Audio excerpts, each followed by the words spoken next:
नमस्ते, मैं हूं संजय दीक्षित और आप देख रहे हैं दी जयपुर डायलॉग्स। आपको याद होगा कि कश्मीर में कश्मीरी पंडितों के नरसंहार से संबंधित कई याचिकाएं सुप्रीम कोर्ट के सामने डाली गई और प्रत्येक में सुप्रीम कोर्ट ने उनको खारिज कर दिया ये कह के कि साहब इसमें तो बहुत समय हो गया है। इस समय आपको ये भी ध्यान है कि इस समय 370 की सुनवाई सुप्रीम कोर्ट के समक्ष चल रही है और सुप्रीम कोर्ट ने ये भी कह दिया था, जिस समय सुनवाई आरंभ होनी थी उस समय ये कह दिया था कि भाई हम जो है अब कोई भी नया सबमिशन नहीं लेंगे, क्योंकि एडिशनल एफिडेविट एक सरकार ने दिया था और कपिल सिब्बल जो थे वो उठ खड़े हुए थे और उन्होंने उसके ऊपर ऑब्जेक्शन कर दिया था कि साहब कोई नया सबमिशन नहीं लेना चाहिए। तो उन्होंने कहा नहीं, अब हम नया सबमिशन नहीं लेंगे। तो सबसे अच्छा मोदी शाह द्वारा संकेत क्या दिया जा सकता था सुप्रीम कोर्ट को, वो सुप्रीम कोर्ट को उन्होंने संकेत दे दिया कि भाई आप जो है पहले ये भी ध्यान रखिए कि यहाँ क्या क्या हुआ था। इसलिए कश्मीरी पंडितों के नरसंहार का जो पुराना किस्सा था जिसको सुप्रीम कोर्ट एंटरटेन नहीं कर रहा था, वैसे तो सरकार को करना चाहिए था, लेकिन देर आयत दुरुस्त आयत, उन्होंने कल नीलकंठ गंजू, जस्टिस नीलकंठ गंजू की जो हत्या हुई थी उसमें उन्होंने एक स्पेशल इन्वेस्टिगेशन का आदेश दे दिया है। और न केवल आदेश दे दिया है, अपितु ये भी कर दिया है कि उन्होंने एक पब्लिक नोटिस निकाल दिया है। पब्लिक नोटिस निकाल के ये कहा है कि किसी को भी इसके बारे में कोई भी जानकारी हो वो चुपचाप गुप्त तरीके से सरकार को दे सकता है और उसकी आइडेंटिटी, उसकी पूरी पहचान जो है वो भी गुप्त रखी जाएगी। उसके लिए कुछ ईमेल दे दी गई है और उसमें भी इस तरह की व्यवस्था कर दी गई है कि जो वहाँ का जो एक जिहादी सेटअप है जो इस तरह की सूचनाओं को लीक करता रहता है उसको इसकी भनक भी ना पड़े। जी हाँ, ये पहले भी हो चुका है। आपको ध्यान हो कि एक हमारे जो है ना दुल्लत साहब, जब ये दुल्लत साहब हुआ करते थे वहाँ पर आईबी के हेड जम्मू कश्मीर में, तब उन्होंने जो है अपनी दयानतदारी या अपनी जिसको कहते हैं मासूमियत कह सकते हैं उसको, बेवकूफ़ी कह सकते हैं उसको, कि उसमें उन्होंने जो है वहाँ के लोकल लोगों को रिक्रूट करना आरंभ कर दिया आईबी के अंदर। और उन्होंने जो भी आईबी के ऑपरेटिव्स थे उनकी सारी सूचना लीक कर दी, दे दी आतंकवादियों को, और आतंकवादियों ने चुन चुनकर आईबी के लोगों को मारना आरंभ कर दिया। इसलिए वहाँ का जो एक इस्टेब्लिशमेंट है वो जिहाद सिंपथाइज़र जिसको हम बोलते हैं, उसको पता नहीं चले इसकी भी व्यवस्था की गई है। तो इसके लिए हमें निश्चित रूप से साधुवाद तो उनको देना ही होगा।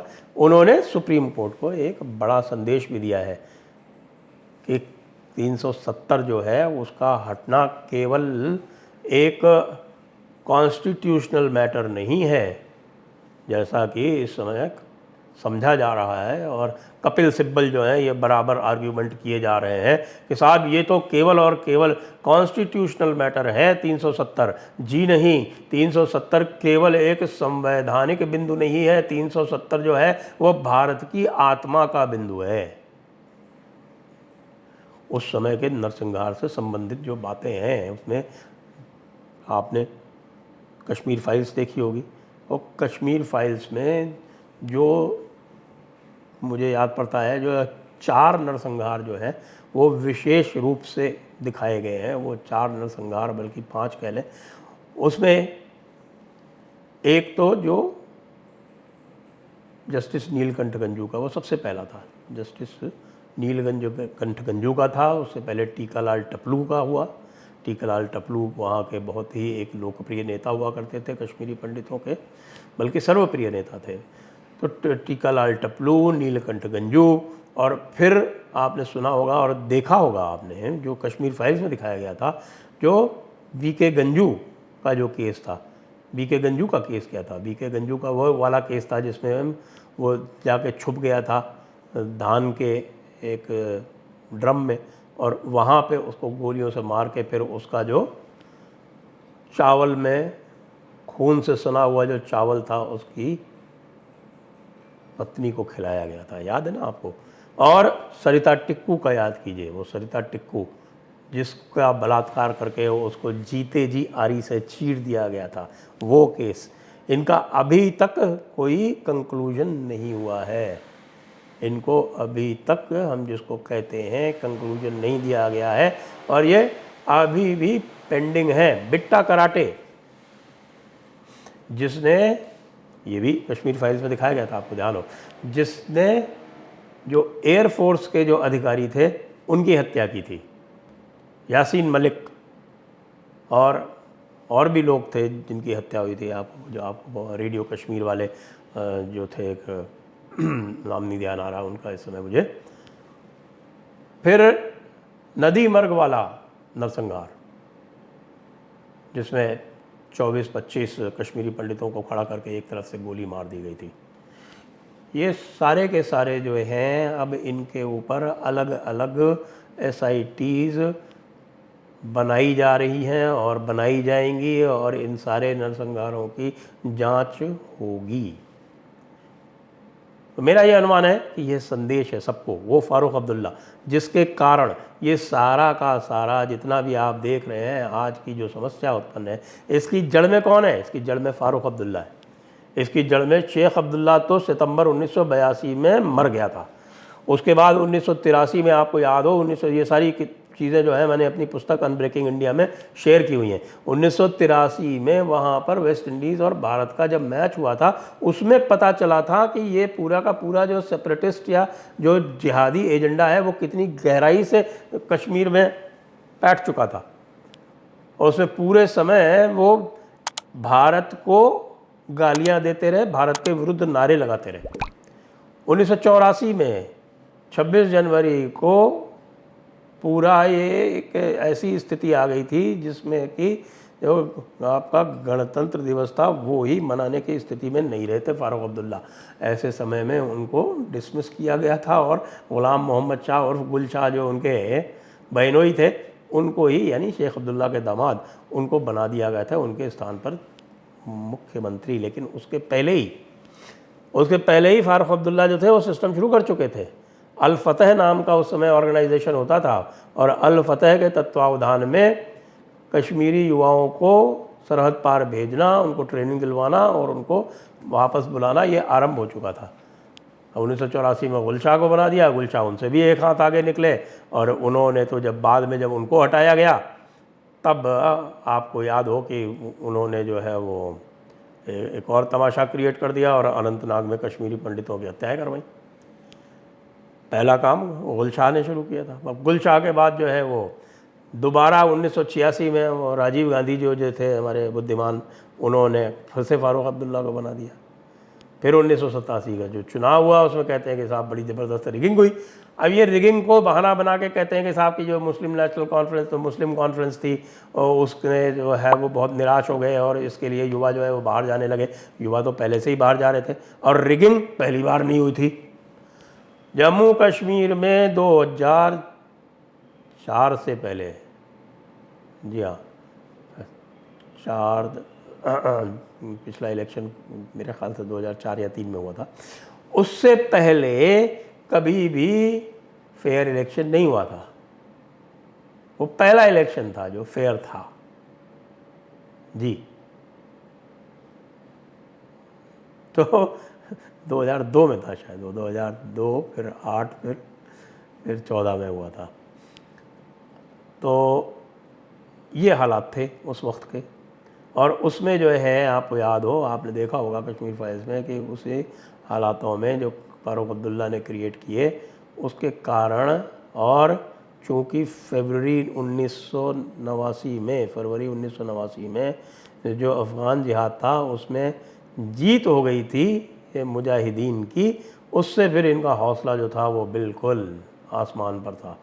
और राजीव गांधी जो थे वो ढुलमुल थे पूरी तरह से, उन्होंने कोई स्टेप्स नहीं लिए। उनको बताते रहे जगमोहन ने रिज़ाइन कर दिया अल्टीमेटली। और तब ये रुबैया सैयद वाला कांड हुआ और उसके बाद में जो 7वां एक्सोडस, जो 19 जनवरी 1990 को जो रात में गालिब वाला जो तमाशा हुआ, और वो सब पूरा का पूरा जो है आपको याद दिलाएं, जो कश्मीर फाइल्स में आपने देखा होगा। तो यदि यह पूरी तरह से सत्यनिष्ठा से, सच्चाई से यदि ये कार्यक्रम हो जाता है तो ये मानिए कि ये जो कपिल सिब्बल जो है ना, ये इसको खाली पूरा कॉन्स्टिट्यूशनलिज्म पर ले जाकर और ये कह रहे हैं कि नहीं साहब 370(3) तो अब लागू ही नहीं हो सकता। तो 370(3) जो है, क्योंकि उसका जो प्रोवाइज़ो है उसमें कॉन्स्टिट्यूएंट असेंबली जो है ख़त्म हो गई, इसलिए कॉन्स्टिट्यूएंट असेंबली ख़त्म हो जाने के बाद में अब 370(3) का उपयोग नहीं किया जा सकता। ये जो आर्ग्यूमेंट दे रहे हैं, जिससे कोर्ट भी कन्विंस नहीं हो रहा, बिल्कुल उससे स्पष्ट दिखाई दे रहा है।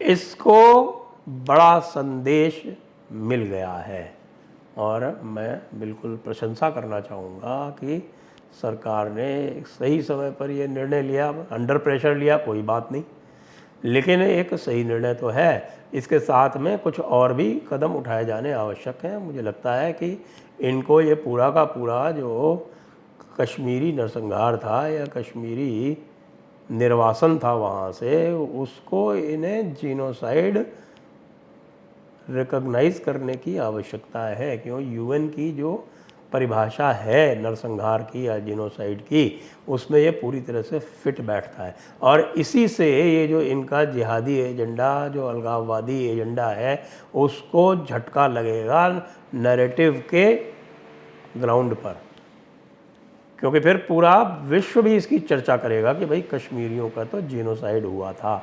उसके लिए नैरेटिव बिल्डिंग के लिए आप जानते हैं अनब्रेकिंग इंडिया तो एक बहुत बड़ा टूल था ही। उसके बाद फिर कश्मीर फाइल्स, उससे भी बहुत बड़ा टूल आ गया। और इसके बाद फिर अब लगातार जो है वो विश्व पटल पर इसकी चर्चा आरंभ हो गई।